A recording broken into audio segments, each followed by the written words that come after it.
설교를 최근에 몇 번 안 했잖아요.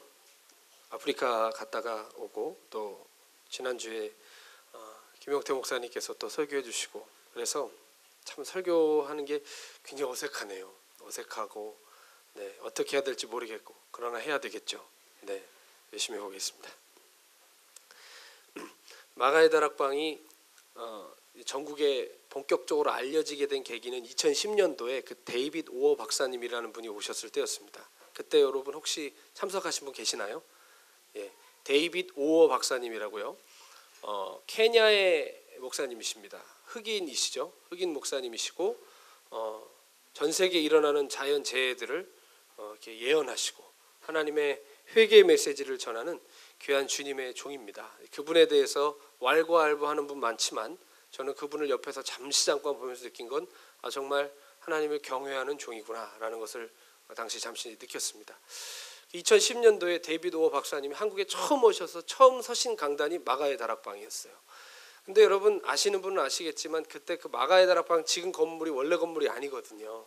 그 전에 진짜 다 쓰러져가는 건물이 있었는데 저 새 건물로 바꾸자마자 첫 집회가 데이빗 오어 박사님 집회였습니다. 얼마나 많은 사람이었는지요. 1,500명이 넘게 왔어요. 물론 요즘은 1,500명 넘게 와도 이제 행사를 몇 번 거기서 치러보니까 거뜬하게 저희가 감당하라는데 첫 집회다 보니까 감당하기가 어려울 정도로 사람이 많이 왔습니다. 그래서 정말 너무너무 힘들었던 기억이 있어요. 그냥 우스갯소리 얘기하자면 목사님이 천사라고 얘기하는 어떤 형제도 하늘에서 떨어진 천사라고 얘기할 정도로 착해요. 근데 그 친구가 앞에서 출입구 통제하다가 갑자기 소리를 버럭 지르면서 나보고 어떻게 하라고 그러더라고요. 어떻게 하라는 거야? 그래서 걔를 빨리 보냈어요. 의인은 없나니 하나도 없구나. 다 죄인이구나. 그때 분명히 알았어요.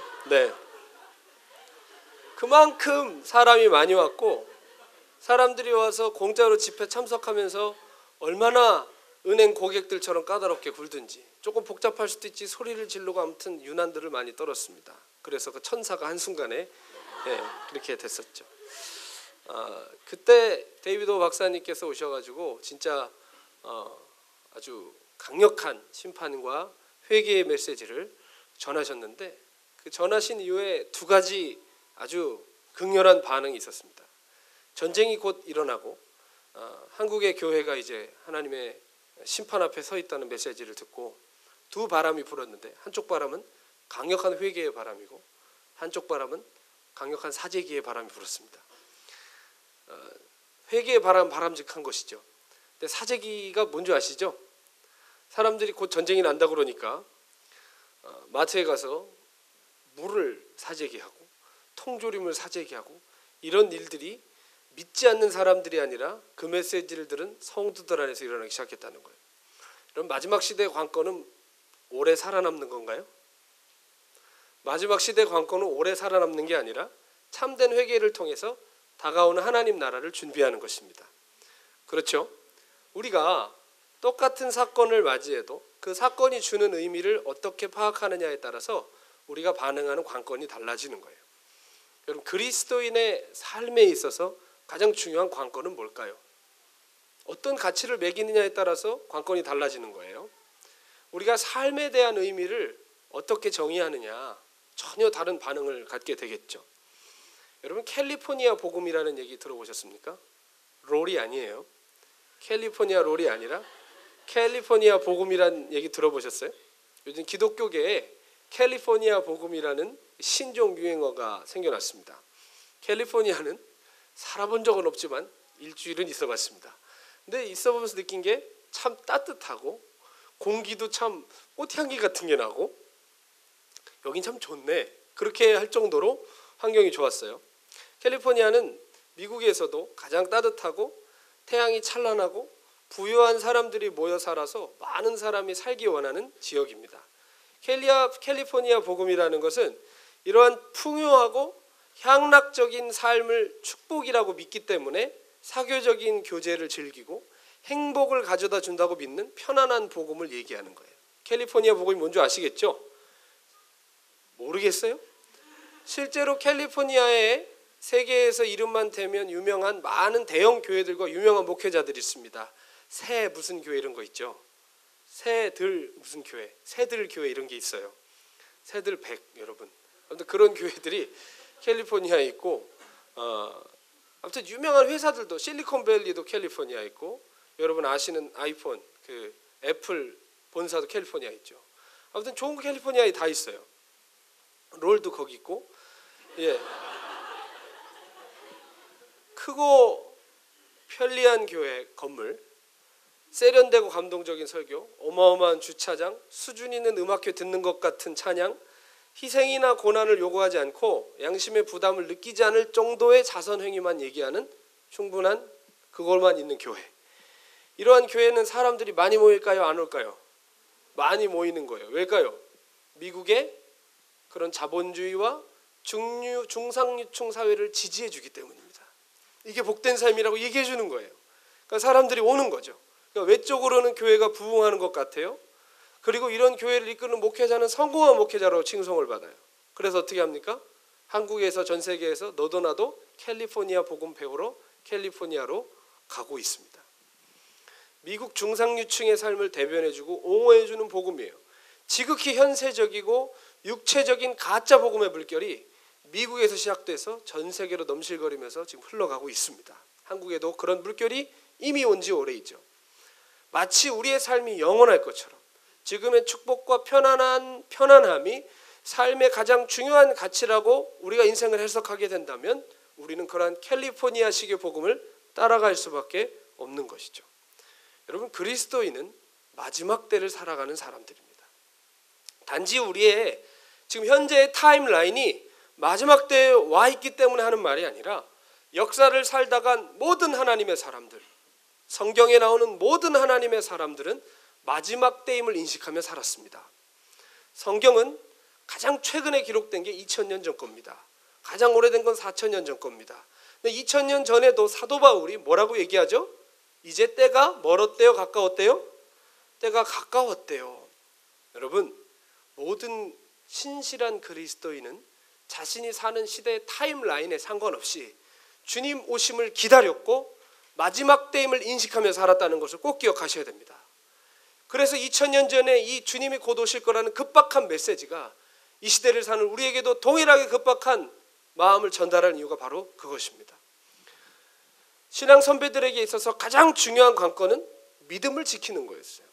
사도 바울은 그가 죽기 직전에 기록한 디모데후서 말씀에서 우리에게 분명히 말해주고 있습니다. 디모데후서 4장 7절에서 8절 한번 띄워주십시오. 함께 읽어보겠습니다. 시작. 나는 선한 싸움을 싸우고 나의 달려갈 길을 마치고 믿음을 지켰으니 이제 후로는 나를 위하여 의의 면류관이 예비되었으므로 주 곧 의로우신 재판장이 그날에 내게 주실 것이며 내게만 아니라 주의 나타나심을 사모하는 모든 자에게도니라. 아멘. 따라합시다. 선한 싸움을 다 싸우고 달려갈 길을 마치고 믿음을 지켰다. 네, 믿음을 어떻게 했대요? 지켜냈대요. 이게 사도 바울이 마지막으로 썼던 유언 같은 메시지예요. 아주 중요한 관건이에요. 그럼 바울에게 있어서 이 선한 싸움을 싸우는데 가장 중요한 관건이 뭐예요? 믿음을 지키는 거예요. 여러분, 계주하실 때 바톤 놓치고 뛰면 어떻게 되죠? 무효예요. 무효. 바톤을 들고 뛰어야 돼요. 끝까지. 이 바톤을 잘 넘겨줘야 되고 바톤을 들고 결승점에 들어가야 유효한 것처럼 우리가 믿음을 지키면서 이 선한 싸움을 싸워야 된다는 것입니다. 아멘. 그 위대한 사도 바울이 마치 모든 경주를 다 마친 사람이 막 바쁜 숨을 내쉬면서 가끔 스포츠 뉴스 같은 거 보면 그렇죠. 뭐 김연아 선수라든지 박태환 선수라든지 경기 막 마치고 인터뷰하잖아요. 그러면 막 정장 입고 나와서 합니까? 헐떡거리는 모습으로 땀 냄새 풍기면서 경주를 마친 사람의 소감을 얘기하잖아요. 사도 바울이 지금 그러는 거예요. 경주를 다 마쳤어요. 막 땀 냄새를 풍기면서 숨을 헐떡이면서 우리에게 전해주는 말이 뭐예요? 저는 이제 경주를 다 마쳤습니다. 나는 믿음을 지켜냈습니다. 이제 주님이 내게 면류관을 주실 것인데 이것은 먼저 들어온 나만을 위한 것이 아니라 끝까지 경주를 마치고자 하는 모든 자들을 위해서 예비된 것입니다. 따라하겠습니다. 끝까지 경주를 마치고자 하는 모든 자들을 위하여 예비된 것. 아멘. 먼저 들어간 그분이 우리에게 정말 생생하게 전해주고 있는 거예요. 사도 바울이 참으로 많은 일을 했지만 그의 내면에 있어서 가장 중요한 관건은 믿음을 지키는 것이었어요. 이 시대를 사는 우리에게도 동일하게 중요한 관건은 믿음을 지켜내는 것이라 믿습니다. 많은 사역을 이뤄내고 많은 칭송을 받고 이 땅에 많은 흔적을 남기는 것이 우리의 관건이 아니라 주님을 향한 믿음을 지키는 것이 우리의 관건이라는 거예요. 아멘 좀 해보세요. 아멘. 그래서 성경은 우리가 걷는 이 신앙의 여정을 뭐라고 얘기하죠? 믿음의 경주다. 믿음의 경주다. 뭐의 경주라고요? 믿음의 경주라는 거예요. 믿음이 관건이라는 거예요. 아멘. 여기서 질문. 믿음은 내 안에 스스로 만들어지나요? 아니면 은혜로 말미암아 주어지는 것인가요? 네, 믿음으로 말미암아 스스로 만들어지는 뭐예요? 믿음은 은혜로 말미암아 주어지는 거예요. 믿는 거 내가 믿는 거 같죠? 전도하다 보면 그런 사람 있잖아요. 아유 죽기 전에 믿으면 되지. 여러분 믿음이 내 마음대로 되는 건가요? 여러분 마음대로 믿어집니까? 안 돼요. 하나님이 은혜를 주셔야 믿어지는 거예요. 아시겠습니까? 그러면 우리가 믿고 있다는 건 우리의 결정이 탁월해서가 아니라 하나님의 은혜인 것이죠. 아멘. 믿음은 주어지는 거예요. 주어진 믿음, 이것을 끝까지 지켜내는 것. 이것이 바로 믿음을 지킨다는 말의 문자적인 의미인 거예요. 우리가 믿음을 지켜야 되는 이유가 뭘까요? 믿음을 지킨다는 말은 반대로 무슨 일이 벌어지고 있다는 거예요? 믿음을 흔드는 존재가 있다는 거예요. 주어진 믿음이 아무렇지 않으면 뭐 지킬 필요가 뭐가 있어요? 가만히 갖고만 있으면 되죠. 근데 지킨다는 건 뭐 어떤 존재가 이걸 흔들고 있다는 거예요. 누굴까요? 누가 이걸 흔들죠? 네? 여러분 아버님이 그러십니까? 누가 그래요? 따라합시다. 공중 권세 잡은 자. 세상 임금. 누구죠? 사탄. 공중 권세 잡은 자. 세상 임금 사탄이 우리의 믿음을 흔들고 있다는 거예요. 마귀는 오늘도 성도의 믿음을 흔들기 위해서 발악을 하고 있는 거예요. 그러나 우리가 분명히 기억해야 될 게 하나가 있습니다. 믿음을 마귀가 뺏어갈 수 있을까요? 마귀가 믿음을 직접 못 뺏어갑니다. 만약에 마귀가 믿음을 뺏어갔어요. 그럼 이건 내 의지가 아니죠. 그럼 나는 심판받을 이유가 없는 거예요. 믿음을 그놈이 뺏어갔는데 왜 심판을 받아요? 그렇죠? 따라합시다. 마귀는 우리 믿음을 못 건드린다. 마귀는 우리 믿음을 못 건드려요. 믿음을 붙잡고 놓고는 누구에게 달려 있을까요? 나에게 달려 있는 거예요. 마귀는 대신 뭘 흔드냐? 환경을 흔들고 우리의 마음을 흔들어요. 환경이 흔들리고 마음이 흔들리면 어떻게 되는 거예요? 우리 스스로 믿음을 놓아버리는 거예요. 믿음을 붙잡든 놓든 그건 우리가 하는 것이지 마귀가 하는 게 아니라는 겁니다. 여러분 성경은 우리 안에 믿음이 한번 들어오면 그만이다. 한번 믿었으니 끝이다라고 얘기하지 않습니다. 믿음은 잃어버릴 수 있어요. 믿음은 우리가 놓아버릴 수 있는 거예요. 디모데전서 1장 18절에서 19절 말씀 띄워주십시오. 함께 읽어보겠습니다. 시작. 아들 디모데야 내가 내게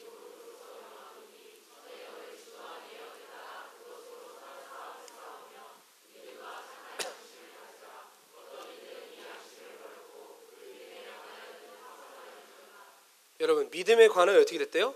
파선했대요. 파선이 뭐예요? 항해를 하던 배가 암초를 만나든 충돌을 하든 폭풍을 만나든지 해서 부서져 버려 더 이상 항해를 할 수 없는 걸 얘기하는 거예요. 더 이상 나를 끌고 갈 수 없는 믿음을 얘기하는 겁니다. 아시겠어요? 믿음은 나를 움직여야 믿음이에요. 아멘? 나를 움직이지 못하면 그거는 더 이상 믿고 있지 않은 거예요. 우리의 믿음은 거친 바다를 헤쳐가는 배와 같은 거예요. 언제든 파선의 위험이 있고 표류의 위험들이 존재해요. 이러한 파도 속에서 믿음을 지키는 것, 그것이 우리가 끝까지 사수해야 할 신앙의 선한 싸움인 줄로 믿습니다. 지난주 김영태 목사님 오셔서 그런지 선한 싸움을 썬한 싸움이라고 제가 죄송합니다. 가까이 지내면 이렇게 되는 겁니다. 근데 여러분 믿음의 경주, 믿음이 파선할 수 있고 항해 중이고 원수가 우리를 흔들고 이런 얘기를 들으면 그래 한번 해봐야지라는 마음이 들어요. 자꾸 힘이 빠져요. 왜 힘이 빠지죠? 저는 힘이 나는데요. 예, 저도 힘이 빠져요.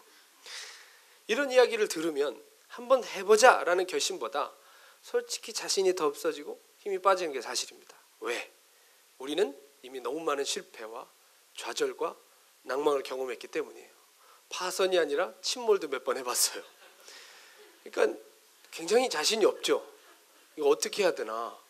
이거 그냥 가도 힘든데 폭풍과 암초와 우리 흔드는 존재가 있다는 게 굉장히 마음이 힘든 거거든요. 근데 여러분 아까 제가 했던 얘기 기억하셔야 됩니다. 사단이 우리를 미혹할 수는 있어도 믿음을 뺏어갈 수 있어요, 없어요? 믿음을 뺏어갈 수 없어요. 믿음은 우리가 놓는 거라고 그랬어요. 자, 믿음은 혼자 존재할 수 없어요. 그렇죠? 믿음에 반드시 뭐가 있어야 될까요? 믿는 대상이 있어야 돼요. 믿음의 대상이 있지 믿음의 대상이 없는 채로 믿는다고 말하면 그게 뭐가 믿는 거예요. 난 이번 올해 10월에 결혼할 줄 믿고 준비하겠습니다 라고 해도 그 믿음은 내 믿음일까요? 주님이 주신 약속을 믿는 걸까요? 내 믿음의 경우가 많죠. 준비는 다 됐는데 짝이 없다 이런 얘기 누가 못합니까? 믿음의 대상이 있어야 돼요. 그렇죠? 믿음의 대상이 있어야 믿음도 유효해지는 거예요. 여러분 우리의 믿음의 대상은 뭐죠? 우린 뭘 믿는 사람들이에요 대체? 믿는 다음에요. 뭘 믿고 계신 거예요? 예. 여러분의 그 측은한 표정을 보고 제가 얘기하겠습니다. 우리가 믿는 그 믿음은 뭘 향한 믿음이냐면 따라하겠습니다. 신실하신 하나님과 그분의 약속을 믿는 믿음. 아멘? 여러분 약속도 중요하지만 우리가 약속을 믿는 이유는 뭘까요? 약속하신 분을 신뢰하기 때문에 약속도 믿는 거예요. 그렇죠? 그러니까 우리의 구원이라는 어떤 약속을 믿기 이전에 그것을 우리에게 주시고 이루어 가시고 성취하실 하나님의 신실하심까지 믿어야 되는 거예요. 아멘? 그러니까 신실하신 하나님과 그분의 신실하신 약속을 우리가 믿는 거죠. 그렇다면 여러분 우리의 믿음은 나의 어떠함에 의해서 조금도 훼손되지 않는 거예요. 하나님이 신실하기 때문에 그 약속도 변함은 없는 거예요. 그렇죠? 내가 아무리 자빠지고 별짓다 해도 믿음을 우리가 훼손하지는 않아요. 우리가 놔버리는 거죠. 믿음은 훼손되지 않아요. 우리가 믿지 않는 것일 뿐이에요. 자, 분명한 사실은 우리는 변하고 우리는 넘어져도 하나님은 늘 그 자리에 계시고 늘 신실하다는 거 여러분 믿으십니까? 구약 성경에서부터 우리에게 계속적으로 얘기하는 건 뭐예요? 하나님 신실하시다는 거예요. 복음에는 하나님의 의가 나타났다고 그랬죠. 하나님의 의라는 건 하나님의 신실하신 사랑이 나타났다는 거예요. 하나님 신실하신 사랑. 우리의 믿음의 대상은 변함이 없으신 거예요. 근데 왜 이렇게 우리 믿음이 흔들리는 거예요? 그것은 우리가 속기 때문인데 어떻게 속느냐? 내가 넘어지면 하나님도 별 수 없고 내가 실패하면 하나님도 실패하셨고 내가 무너지면 하나님도 어쩔 수 없다고 생각하는 잘못된 믿음이 우리 안에 있다는 거예요. 그래서 절망이 오고 낙담이 오고 불신이 오는 거예요. 주님이 모세를 부르셨을 때 뭐라고 말씀하셨어요? 너 가서 내 백성을 이끌어내라 그랬죠. 그러면서 많은 약속과 표적을 보여주세요. 지팡이를 던졌더니 뱀이 되고요. 손을 넣다 빼니 문둥병이 되고요. 또 이 지팡이를 통해 엄청난 일이 일을 거라고 그러셨는데 그때마다 모세가 했던 얘기가 뭐예요? 나는 돼요 안 돼요? 나는 안 돼요. 나는 혀가 둔해요. 나는 뻣뻣해요. 나는 못해요. 보낼 만한 자를 보내소서. 그러니까 주님이 마치 금도끼 은도끼 산신령처럼 그래 너의 그 겸손에 감동했다. 다른 놈을 보내마. 이렇게 하셨나요? 절대 그러지 않고 성경에 보면 따라합시다. 여호와께서 노를 바라사. 노를 바랬다는 게 뭐예요? 진노하셨다는 거예요. 뭐라고 말씀하시죠? 진노하시면서 너 혀가 뻣뻣하다고? 혀가 둔하다고? 네 혀를 누가 지었느냐? 너 못하겠다고? 네가 하는 거냐? 내가 너를 보내지 않느냐? 여러분 주님이 그렇다고 그러는데 우리가 안 그렇다고 그러는 건 겸손이 아니라 따라합시다. 하나님을 내 수준으로 격하시키는 것이고 하나님을 불신하고 기만하는 것이다. 아멘. 하나님이 그렇다면 내 꼬라지가 어떻든 그런 겁니다. 그게 믿음이에요. 아니 그게 믿음이잖아요. 그렇죠? 내가 넘어진다고 하나님도 넘어지신 거 아니에요. 내가 실패했다고 하나님도 실패하신 거 아니에요. 내가 연약하다고 하나님도 약하지 않으세요. 하나님 여전히 강하시고 하나님 여전히 전능하시고 하나님 여전히 신실하십니다. 근데 우리는 내 모습만 자꾸 보면서 우리의 믿음을 슬그머니 놔버리는 거죠. 믿음을 스스로 흔드는 것이죠. 그러면서 믿음을 통하여 하나님의 능력이 우리에게 오는데 더 이상 하나님의 능력을 받아낼 수가 없고 이 길을 걸어갈 수 없게 되는 것입니다. 그래서 성경은 우리에게 이 신앙의 경주를 다 마치기 위해서 반드시 필요한 게 있다고 얘기해요. 뭐죠? 우리 히브리서 말씀 12장 1절에서 2절 보여주십시오. 함께 읽겠습니다. 시작. 이러므로 우리에게 구름같이 둘러싼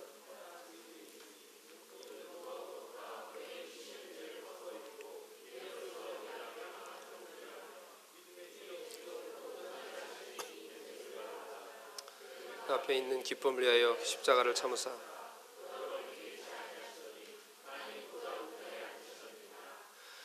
우리가 뛰는 이것을 믿음의 경주라고 얘기했어요. 그러면서 세 가지를 얘기했어요. 죄를 벗어버리고 인내로 경주하고 따라합시다. 믿음의 주요 온전케 하시는 예수를 바라보자. 아멘. 여러분, 무거운 짐 같은 죄를 벗어버리고 인내하는 것은 한순간이 아니라 과정이에요. 뛰면서 계속 벗어 던지는 거예요. 뛰면서도 끝까지 언젠가 그 끝이 올 것을 믿으며 인내하는 거예요. 하루아침이 되는 게 아니란 말이에요. 아시겠습니까? 죄가 하루아침에 버리지 않는다고 낭망하지 마시란 말이에요. 이 경주가 오늘 끝나지 않는다고 포기하지 마시란 말이에요. 아시겠습니까? 인내로서 우리 앞에 당한 경주를 하며 믿음의 주요 온전케 하시는 예수를 바라보자. 믿음의 주라는 말은 헬라어를 그대로 번역하면 따라하겠습니다. 믿음의 창시자. 믿음의 창시자라는 말은 뭐예요? 믿음을 그분이 시작하셔서 우리에게 주시는 분이라는 거예요. 아멘? 그럼 여러분 아까 얘기했죠. 믿음 우리 안에 생겨나는 게 아니라 오는 거라며요. 받는 거라며요. 그럼 우리가 뛸 때마다 더욱더 큰 믿음을 구하는 거예요. 끝까지 뛸 수 있는 믿음을 주님께 구하는 거예요. 아멘? 아들이 귀신 들려 평생 고생하던 아버지가 많은 의원에게 찾아다녀보고 제자들에게도 왔는데도 못 고쳤어요. 얼마나 낙담이 되는지. 여러분 해도 안 되면 낙담이 되는 거 맞습니다. 그렇죠? 얼마나 낙담이 되든지 예수님께서 고쳐주기를 원하시느냐라고 했을 때 뭐라고 얘기하죠? 확신 있게 대답하지 않아요. 푸념같이 드러나요. 뭐라고 얘기합니까? 할 수 있거든 좀 해보십시오 이랬어요. 그때 예수님 뭐라고 그의 믿음을 책망하십니까? 할 수 있거든이 무슨 말이냐? 믿는 자에게는 능치 못함이 없느니라. 아멘. 고치실 줄 믿는 자에게 고쳐주신다는 거예요. 그때 그 아버지가 뭐라고 절규하며 소리칩니까? 주여 내가 믿나이다. 따라합시다. 나의 믿음 없음을 도와주시옵소서. 믿음 없으면 포기할 일이 아니라 믿음을 달라고 구해야 되는 것입니다. 그때 여러분 주님이 그 일을 행하셨죠. 믿음을 주시고 온전케 하실 거래요. 시작하신 이가 진행하실 것이고 결국은 성취해 내실 것입니다. 아멘. 이 믿음의 경주는 혼자 뛰는 게 아니에요. 믿음을 혼자 악쓰고 힘써서 지켜낼 수 있는 것이 아니라 믿음의 주요 온전케 하시는 예수님을 늘 바라봐야 하는 것입니다. 저희 딸이 요즘 거의 진화라고 말해도 되는 수준처럼 하루하루 발달하고 있습니다. 막 별짓을 다 하는데 얘가 뛰고 싶은데 잘 안 뛰어져요. 근데 막 걷다가 아장아장하다가 꽈당 넘어졌을 때 혹은 어디다 꽉 머리를 박았을 때 얘가 어떻게 보면 실패하고 어려움을 당한 거잖아요. 그때 엄마를 더욱 찾지 않겠어요? 아빠는 안 찾습니다. 이상하게. 우리도 여러분 놀라거나 어려운 일 당하면 누구 찾아요?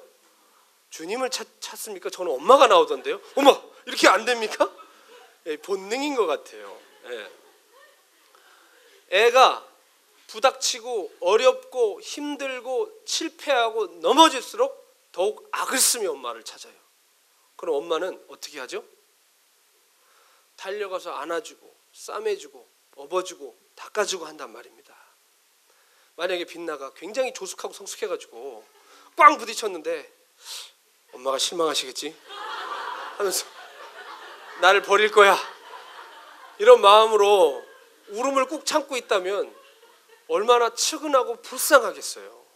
그렇지 않겠습니까? 여러분 하나님은 우리 아버지라고 그러셨어요. 아멘. 성경에 많은 관계를 표현할 수 있는데 주님이 선택한 표현은 뭐예요? 관계의 선택은 뭐예요? 우리의 아버지다. 얘가 이제 막 요즘 언어가 많이 늘어납니다. 그러니까 조금만 엄마가 안 보여도 엄마 하고 자꾸 우는데 제 마음이 그렇게 슬프고 아파요. 아이고, 엄마가 보고 싶나 보네. 어떻게든 엄마한테 제가 데려다 주려고 그러고. 여러분, 우리 하나님 아버지의 마음이 우리를 향해서 그러십니다. 아멘. 진정한 변화는 새로운 다짐에서 시작되는 게 아니에요. 우리 다짐 한두 번 해봐요. 결단하라는 말 굉장히 부담스럽지 않습니까? 결단 한두 번 해보는 게 아니잖아요. 여러분 잘 들으세요. 진정한 변화는 새로운 다짐에서 시작되는 게 아니라 나의 힘으로는 안 된다는 의에 줄이고 목마른 심정으로 주를 찾는 데서 시작됩니다. 어려움을 처하면 저렇게 부르는 거예요. 엄마를 부르는 거예요. 우리 주님 도와주십니다. 아멘. 원수는 근데 어때요? 우리가 넘어지고 실패할 때마다 우리를 속여요. 주님을 부르지 못하게 해요. 믿음을 놓게 한단 말이에요. 아담이 범죄한 후에 가장 먼저 했던 행동이 뭐예요? 하나님의 정죄가 두려워서 하나님의 얼굴을 피해서 도망가 숨었습니다. 하나님 부르시죠. 아담아, 네가 어디 있느냐? 아담아, 네가 어디 있느냐? 하나님 아담이 안 보여서 그렇게 부르셨을까요? 뭐든지 다 아시지만 네가 지금 어디 가서 앉아 있느냐는 거예요. 네가 지금 날 떠나서 어디가 있냐는 거예요. 원수는 우리에게 거짓말해서 우리가 주님을 향한 믿음이 식어지게 만들어요. 따라합시다. 믿음이 식어지면 갈망도 식어지고, 갈망이 식어지면 주님을 더 이상 찾지 않는다. 여러분 이 사이클을 아시죠? 네. 믿음이 식어지면 갈망이 식어져요. 갈망이 식어지면 주님을 찾질 않아요. 그렇게 많은 이들이 믿음에서 떠나 파선하게 되는 것입니다. 종종 사역을 하다 보면 주님을 잘 따르던 지체들이 믿음을 떠나서 좌절하고 주저앉아 있다는 소식을 들을 때가 있습니다. 교회도 안 나오고 신앙을 놓기로 결정했다는 얘기를 들을 때가 있어요. 참 안타깝고 가슴이 아프죠. 근데 그들의 사연을 들어보면 주님이 싫어서 그러는 게 아니에요. 뭐 기독교가 싫고 복음이 안 믿어지고 이게 아니에요. 가만히 얘기를 들어보면 주님을 사랑하고 주님을 따르고 싶은데 너무 지쳐서 그런 게 대부분이에요. 너무 지쳐서. 잘 살아보고 싶은데 잘 돼요, 안 돼요? 잘 살아보고 싶은데 잘 안 됩니다. 최선을 다했는데 자꾸 무너집니다. 그러면 어떻게 될까요? 여러분 솔직히 공감하시겠지만 자신에게 좀 질리지 않으세요? 해도 안 되면 나한테 질려요. 나에게 굉장히 실망이 돼요.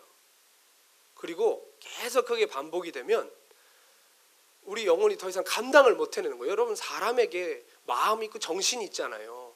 영만 있는 게 아니라 혼도 있잖아요. 이게 감당을 못 해내면 굉장한 신앙이 그때부터 스트레스가 되는 거예요. 그때부터 굉장한 짐이 되는 거예요. 그럼 인간적인 본능이 나와요. 쉬고 싶잖아요. 저만 그런가요?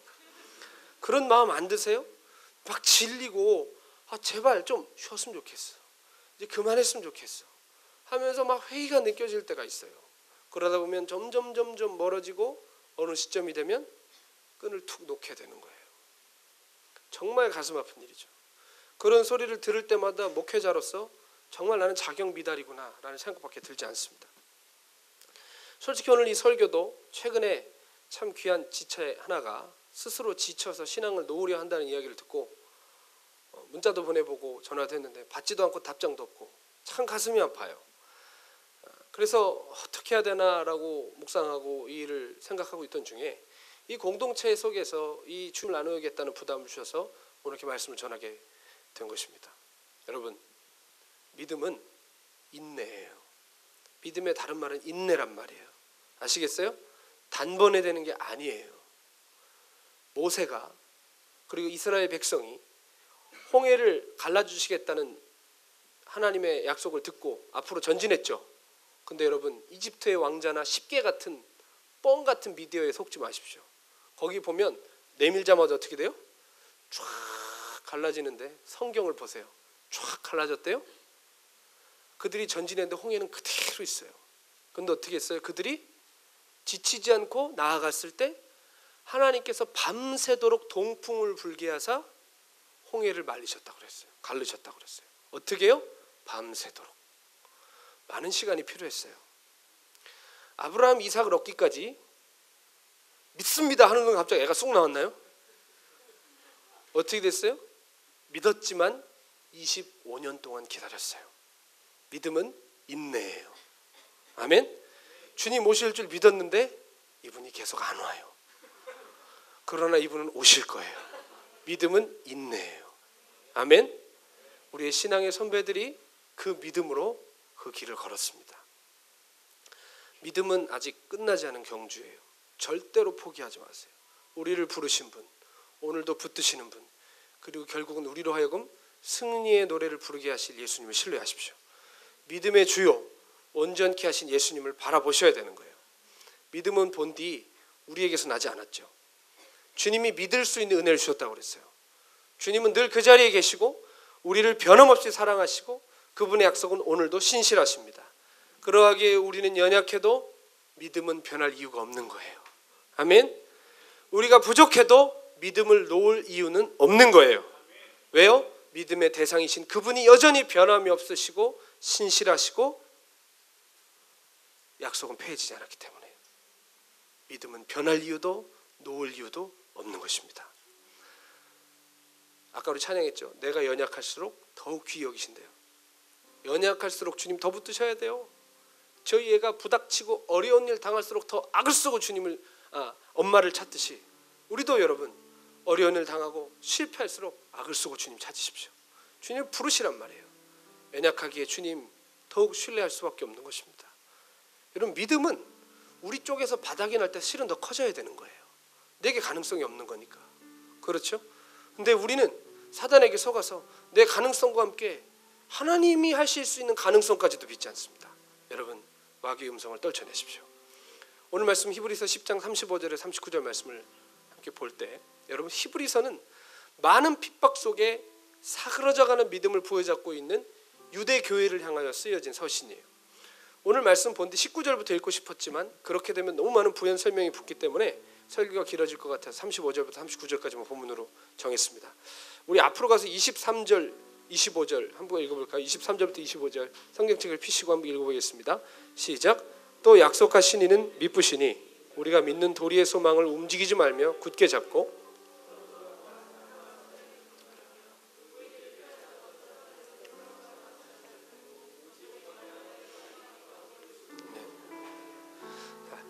아멘. 뭐라고 얘기해요? 약속하신 이는 미쁘시다. 미쁘시다는 말 신실하시단 말이에요. 약속하신 이는 신실하시다. 변함이 없으시다. 그러므로 우리가 믿는 도리의 소망을 움직이지 말며 굳게 잡아라. 변할 이유가 없다. 놓을 이유가 없다 이 말이에요. 주님은 늘 그 자리에 계시니 우리의 믿음과 소망이 흔들릴 이유가 없는 것이죠.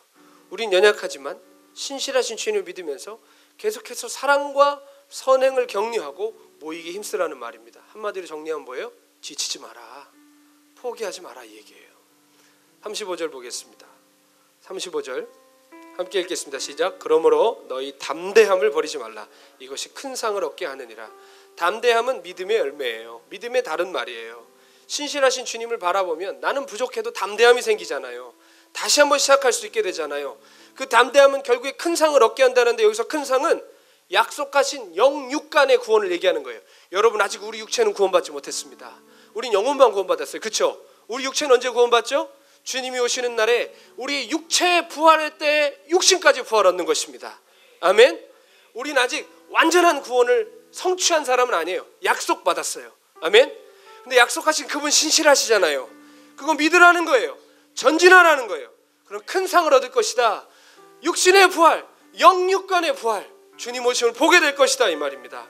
36절에 그 의미가 더 자세히 나와 있는데 함께 읽겠습니다. 시작. 너희에게 인내가 필요함은 너희가 하나님의 뜻을 행한 후에 약속하신 것을 받기 위함이라. 아멘. 인내가 있어야 하나님 뜻을 행하고 하나님의 뜻을 행해 약속하신 것을 받는다는 것입니다. 믿음의 다른 이름은 담대함이기도 하지만 인내이기도 합니다. 인내하셔야 돼요. 하루아침에 사도 바울 되거나 하루아침에 성자 될 수 없습니다. 그런 신앙 없습니다. 대단한 영적 경험을 해도 하루아침에 사도 바울 되는 거 아닙니다. 요한계시록에 보면 소아시아 7교회를 향한 말씀이 나오죠. 동시에 하신 말씀이 뭐죠? 7교회 모두에게 하신 말씀 따라하겠습니다. 이기는 자라고 그랬어요. 이기는 자는 생명나무 가시를 먹을 것이고 이기는 자는 하나님의 성전의 기둥이 될 것이고 이기는 자는 왕노릇 할 것이고 이기는 자라고 얘기했어요. 이기는 자. 이기는 자는 영어로 overcomer예요. overcomer. 이게 무슨 뜻이냐면 이기는 자라는 번역보다 따라하겠습니다. 극복하는 자. 극복하는 자라는 번역이 더 어울려요. 이기는 자라 그러면 뭔가 막 승패를 결정져야 될 것 같잖아요. 저놈 죽고 나 살아야 될 것 같은데 그게 아니라 승패는 여러분 주님이 성취하시는 거예요. 승리는 언제 오죠? 최후 승리잖아요. 왕이 오셔서 승리의 깃발을 딱 꽂아야 승리인 거예요. 우리는 그럼 뭐 하는 거예요? 그 승리를 바라보며 이 세상에 역행하며 극복해내는 사람이에요. 아멘. 그러니까 여러분 직장이 막 안 변한다고 절망하지 마세요. 우리의 삶의 변화가 빨리빨리 일어나지 않는다고 절망하지 마세요. 우리는 극복하는 사람들이에요. 아멘. 우리가 성취할 승리가 아니란 말이에요. 여러분 제가 대학 시절에 참 신앙에 많은 어려움을 겪었는데 이 학교 왜 보냈냐고 새벽마다 기도할 때 어느 날 주님이 제게, 전 그런 경험이 많지 않지만 분명한 앞에 환상을 보여주시면서 그리 크지 않은 강이 세차게 흐르는데 물고기 한 마리가 저 밑에서 아주 생명력 있게 퍼덕거리면서 물을 막 거슬러 올라가더라고요. 저 위에서는 똑같은 물고기인데 죽어가지고 썩어서 둥둥둥 떠내려가는 거예요. 이게 교차되는 것을 보여주셔서 뭐라고 말씀하시냐면, 내가 너를 이곳에 보냈으니 너는 살아있는 물고기가 되어서 물고기가 강물을 거슬러 오르듯이 너 이 강물을 거슬러 올라야 된다. 죽은 물고기는 떠내려간다. 너는 거슬러 올라라 말씀하셨습니다. 참으로 고단한 하루하루 살았지만 그것을 주님의 표적으로 믿고 끝내 견뎌내고 돌파해내는 생활을 할 수 있었습니다. 하나님 실수하신 것 같았고 내가 선택 잘못한 것 아닌지 원망스럽기만 한 시간들이었습니다. 회의와 탄식이 있었습니다. 그러나 그때 주님 더 붙들었습니다. 여러분 며칠 전에 이 설교 준비하며 묵상할 때 그때를 갑자기 떠오르게 해주시면서 중요한 깨달음을 주셨어요. 여러분 물고기가 강물을 세차게 거슬러 오르는 것은 강물의 방향을 바꾸고 싶어서 그러는 건가요? 살아있기 때문에 그러나요? 살아있기 때문에 그러는 거예요. 단순히 살아있는 거예요. 수천 마리가 강을 한 번에 거슬러 오른다고 강물 방향 바뀌지 않아요. 여러분 세상은 흐르던 대로 흐를 것입니다. 이 물길 바뀌지 않는다고 좌절하지 마세요. 우리 육신 죄를 따라갈 겁니다. 육신이 거룩해지지 않는다고 낭망하지 마세요. 이 육신은 주님 오셔야 거룩해져요. 아멘. 우리가 해야 될 건 뭐라고요? 극복해내세요. 거슬러 오르세요. 끝까지 저항하세요. 왜? 이거 바꾸려고 살아있으니까요. 아멘. 생명의 반응인 것이지 뭐를 이뤄내려고 이러지 마세요.